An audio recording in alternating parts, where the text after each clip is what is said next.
Hey, it's Chaos. Did you know the clothes you choose to wear in DayZ may have a good chance of getting you killed? Don't worry, I've got you covered. In this guide I'll tell you everything you need to know to get started in DayZ in 2023. Usually, the first thing you're going to want to do is head to the closest town before moving inland as quickly as possible, since spawn towns are often looted as there's always players respawning and passing through. Some spawns are closer and more identifiable than others, but if you can't see a town near you straight away, rail tracks and electric lines always lead to one. Failing that, running along the coast or the nearest road for a couple of minutes you will usually find one. If you need to, you can always look at an external map such as Eyes of Ive when you find a street sign. This can help you pinpoint your location. I will link a couple in the description, but you can search for the town that you're at and look for the types of buildings, find wells and plot a route as needed. Instead of jogging, you'll probably want to sprint and you might notice your stamina bar dropping and refilling. All items like clothing, food, weapons, guns and ammo all have a weight value. As you loot items, your maximum stamina will begin to drop based on the weight you're carrying. Before you start lining your pockets with every item you find, you need to be aware that the lower your stamina is, the more it will impact your movement like strafing or turning. It won't affect how fast you actually run, but it will make your weapon swear a lot worse when you aim down the sights with a gun. It can be a pretty big penalty, but as you get more familiar with the game, you'll know what items you're more likely to need. For now, just keep an eye on your stamina bar, but don't be afraid to find somewhere quiet to drop items you don't need to increase it. On the very left part of the HUD, you will see your current stance. Prone, crouch and standing. You can change stance by pressing the C key to crouch or hold it to go prone. The more important ones are the 5 icons on the right hand side. There's also several others that you won't see at first and may come and go. Starting on the left, you will see water and food. You're going to want to address these first. You generally start with pretty low levels and they will usually already be yellow, so the time is ticking. If they drop further and turn red, then you will start to lose health as well. If you're starving, your hit points will drop slowly, so you still have plenty of time. Just be aware that you should be looking for food or water immediately at this point.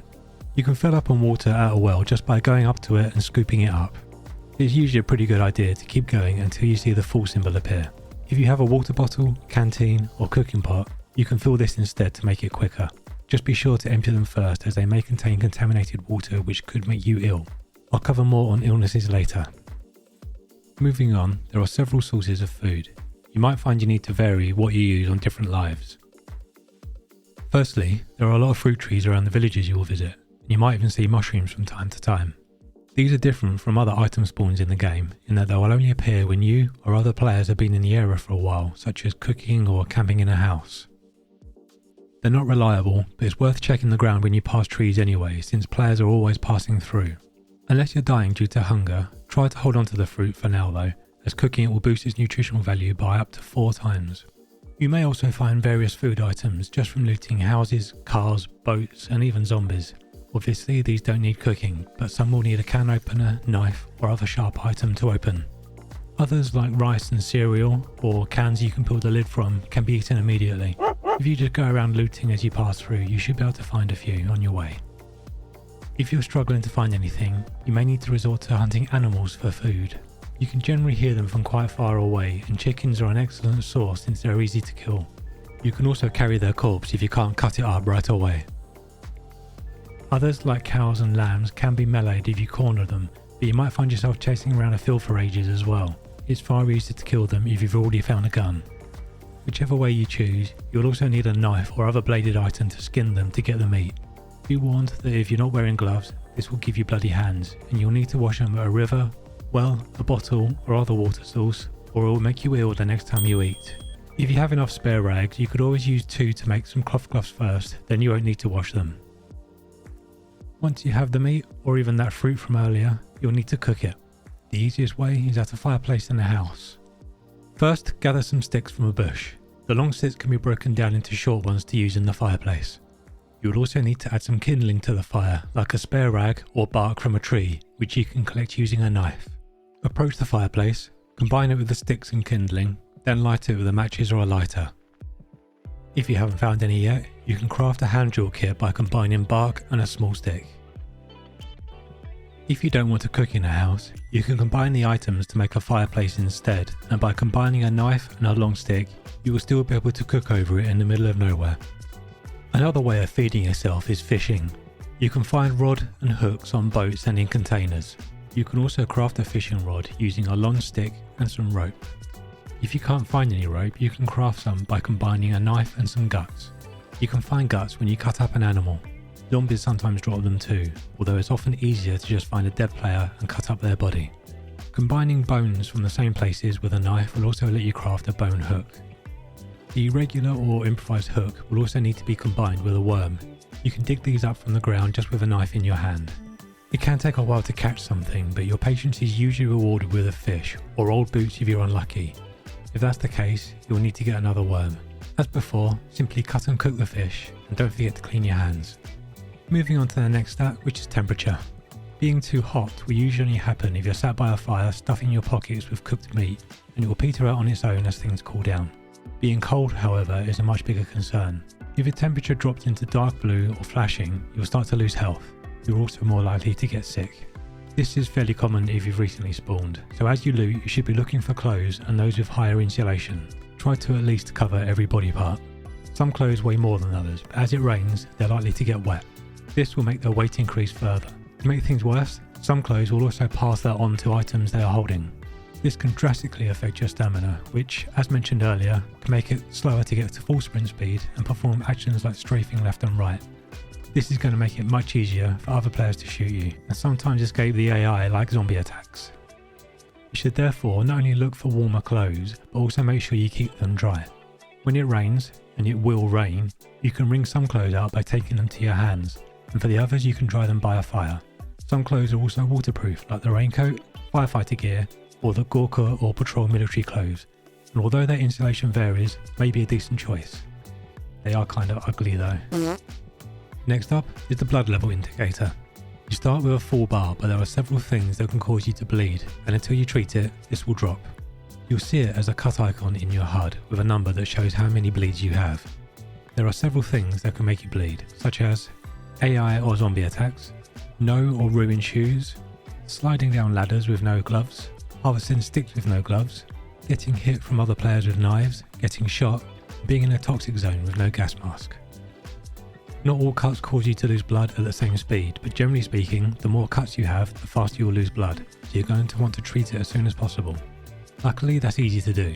You can treat the wound by using rags that you can craft from cutting clothes or bandages you can loot from hospitals.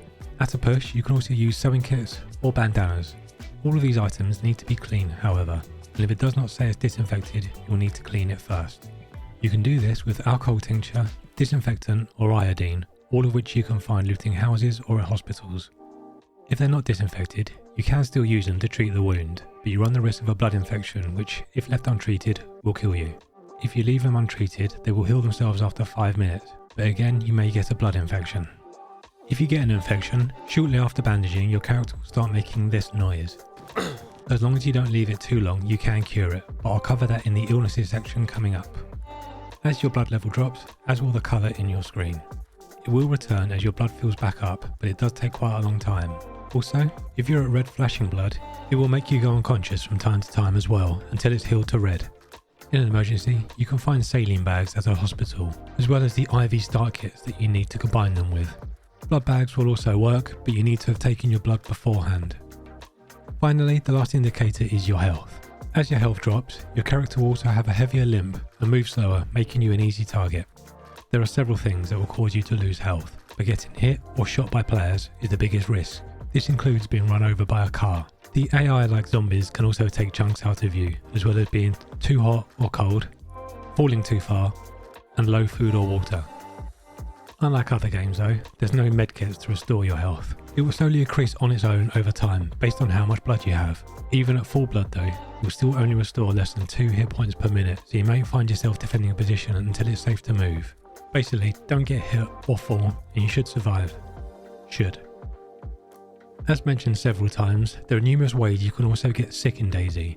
Some are more fatal than others.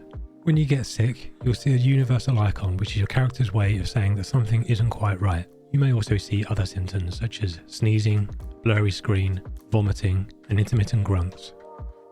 As a general rule of thumb, tetracycline and multivitamins should see you good. If you heal a wound with a dirty rag, you might get blood sickness. You will need to hunt down some tincture, disinfectant or iodine to clean the wounds as soon as possible. If it moves on to the second stage, only Tetra can help you. You can find meds all around the map, such as in houses, crates and wells, but you probably want to loot hospitals before you leave an area, so be sure to check them on iSurvive. As an aside, be sure to check the areas, sheds, cars and houses around the hospital, as they often spawn medical supplies and are generally unlooted by other players. And that's it for this guide. As I've already mentioned, you should be looking to progress further into the map as quickly as possible. You're going to need to find some decent melee, guns and ammo, so make sure you pick these up along the way. As a general rule, the further you are into the map, the better guns you will find, but you can also look out for crashed helicopters that may have some juicy loot if no one else has found them. The toxic zones at Riffy and Pavlovo also have high tier items, but you will need to find a full NBC suit and gas mask before you can go in. You will usually find these at medical, military areas and fire stations. Finally, Northwest Airfield and Tizzy are also popular areas, so if you have a gun and a desire to shoot at some other players, you know where to go. Thanks for watching to the end. If you haven't done so already, please consider hitting that subscribe button, and if you have any tips of your own, let me know in the comments.